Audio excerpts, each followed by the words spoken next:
আৰু সেই তিনিটা গাঁও পঞ্চায়ত এটা মাত্ৰ পৌৰসভাৰ চিপাঝাৰ পৌৰসভা, তাৰ পাছতে মাৰৈ দুনিচকী আৰু তাৰ পাছতে গণেশগুৰি।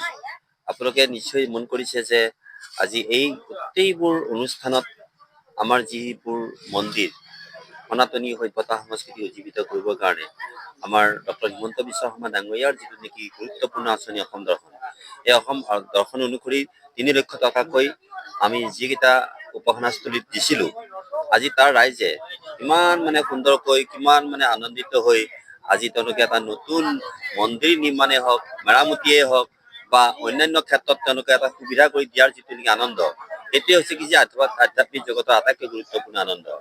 আৰু সেই আনন্দই কেতিয়াবা কেতিয়াবা কি কৰে, আমাৰ পৰম ঈশ্বৰ পোৱাৰ আমাৰ এটা বাট পিছল কৰি দিয়ে।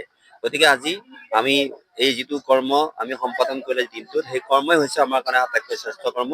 আৰু এই ধৰণে আমাৰ গোটেই মানুহখিনি যেতিয়া একত্ৰিত হৈ থাকিব, এই একত্ৰিত হোৱাৰ যিটো নেকি মন, এই মনটোৱেই আমাৰ কাৰণে কি যে দেশৰ কাৰণে ই মংগলজনক।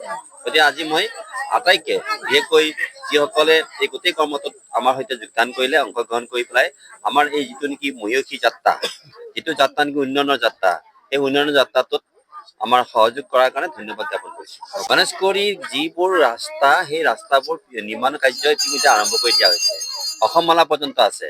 গতিকে গণেশগুৰিৰ অসমমালাটো পথটো এতিয়া আৰম্ভ হৈছে। তাৰোপৰি ডাঙৰ কথা এটা হৈছে কি যে ইয়াৰ কিছুমান গুৰুত্বপূৰ্ণ সৰু সৰু পথবিলাকো আমাৰ নিৰ্মাণ কাৰ্য ইতিমধ্যে আৰম্ভ হৈছে আৰু দুই এটা আৰম্ভ কৰিবলৈ বাকী আছে। সেইকেইটাও ঠিক অহা এসপ্তাহৰ ভিতৰতে আৰম্ভ কৰা হ'ব।